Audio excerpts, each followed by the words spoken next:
Margaret Mumbi MONG'ARE, ZAWADI Africa alumnus, welcome to the JSO interview. Thank you very much, John. In your own words, what is ZAWADI Africa?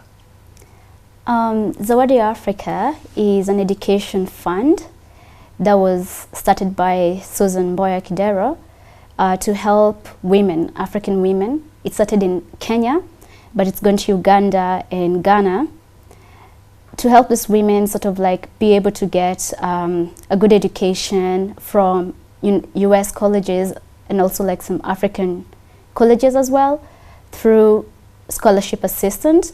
So the women who ZAWADI Africa targets are women who have had to overcome a lot of difficulties during their formative years and come out victorious. So these are women who are picked because of their determination and because they have a vision for their countries and their families and communities. So this is very much like, because you mentioned Susan Mboya Kidero and her father, the politician Tom Mboya, actually initiated a similar project in the late 50s, early 60s, the airlift projects to America. So that was for people of any gender, really, but the daughter has decided to make the focus on girls and women. Is that true? Yeah, that's true. It's focusing on women because if you think about women in education, a lot of women have not had quite the chance to pursue their education and go to further heights and also become productive members of society where they can be able to take leadership. So I think the reason why it's focused on women is to make women empowered enough to get incorporated into mainstream society. Like if you think about Kenya right now, we don't have really a female senator. And so an organization like ZAWADI, if I think about the vision that Susan had, was to help make more women like herself. Because, you know, she's a corporate woman, she's been able to succeed, you know, leading many places, leading many companies at a global level. So I think once you're that type of woman, you're able to recognize that there aren't even females, let alone Africans, even from other countries like America. So I think that the focus on women is to make there be more women, but also if you educate women, you're educating the entire society, because, you know, women are naturally givers because they give to their children, to their husband, to their families.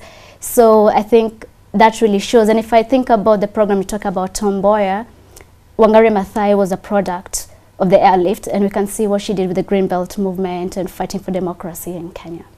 Right, okay. I would like to, so you are an alumnus, you have been through the process.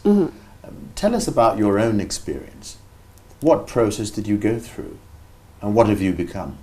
Okay, I think by being a part of ZAWADI, I have been exposed to a lot of successful women here in Kenya who have come from long ways off and tried to like become very good professional, become successful at whatever they've done. So something like having direct contacts with someone like Susan and getting advice about what it means to be a professional woman.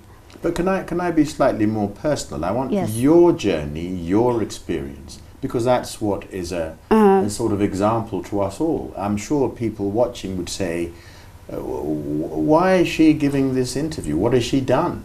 So please tell us what you've done. So I could talk about myself. Currently, I am a director of Masomo Mashinani, which is a non-profit that I started 3 years ago to help primary school kids in Babadogo get exposure to opportunities that they could get.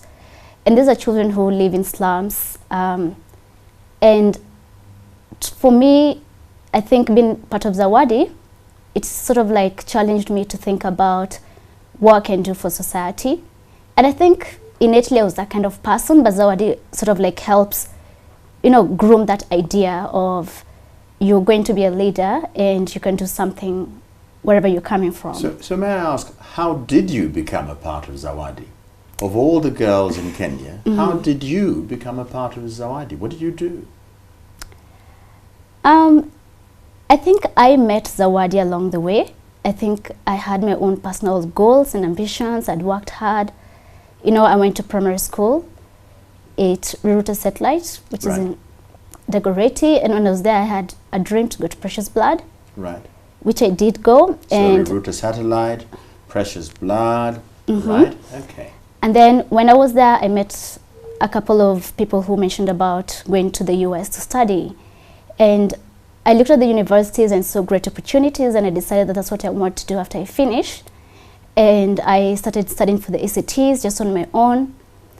You know, so the ECTs being the examinations that one needs to sit to be considered for higher education in the United States. Yes. Let's just explain that. Thank you for the clarification. Right. So I was just studying for those exams. And at that time, I had a roommate who had finished, she had gone through the process of just applying and had gotten into Yale. And she had met Susan in the US, and Susan was really trying to, you know, find Kenyan students in the United States and talk to them about this idea that she had. So she introduced me to Susan as someone who was keenly interested in this application process. And that's when we had conversation. She helped edit my essay at that point and take my applications to the States because at that I wasn't able to like afford to mail all of them. So she came in and really assisted, and that's when she was really starting off without much of a structure. So again, the interest from a viewer's point of view is that you managed to make contact with Susan Boya Kidero. What about young women like yourself? Can they also look her up on the internet and write to her and say they have dreams of going to the US? I think they do. They do have an open application right now, Zawadi, where it invites all women to apply. And those ones who fit a certain criteria, which is they've done well and they've overcome serious challenges in their lives to, you know, to really have realized some level of success, they're going to be picked and interviewed and helped to pursue their dreams. Right now, it's not only going to the United States, but also at local universities like USIU, some universities in South Africa as well. Right. Okay, so there you are. You've managed to get to the US. Where did you get to and what did you study, if I may ask? Okay, so when I decided to go to a women's college called Smith College. It's in Massachusetts. There I studied biochemistry and economics. Right. And then thereafter, because I want to all the loop until you end up sitting on this chair. So when I was at Smith College, I think this is where like the advantage of going to a school in America helps, is that I was able to grow myself as a leader. I was class president during my second year, and I was able to apply for competitive leadership programs in the US, like the Goldman Sachs, and I was one of the 16 among in the entire America to be selected for a program that really prepares you to be a global leader. And when I finished Smith College, I worked doing cancer research for 9 months at the Broad Institute of Harvard and MIT. And during that time, you know, you really get good scholarly experience, and you get to meet people who are the best in their fields. So you're not just Kenyan anymore, you're someone who is a scholar who is contributing to serious issues in the world. Yeah, so you've done the US, you've worked for 9 months on cancer research, and you come back home, which is where you are now. So do you go looking for a job? Okay, so actually,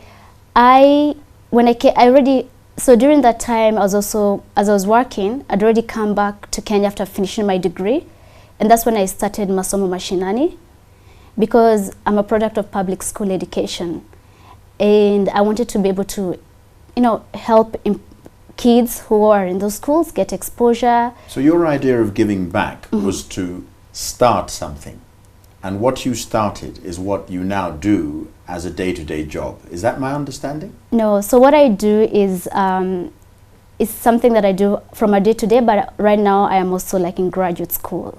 Right. Yeah. Here or in the US? Are you on holiday? I'm on holiday. Right, okay. Yeah.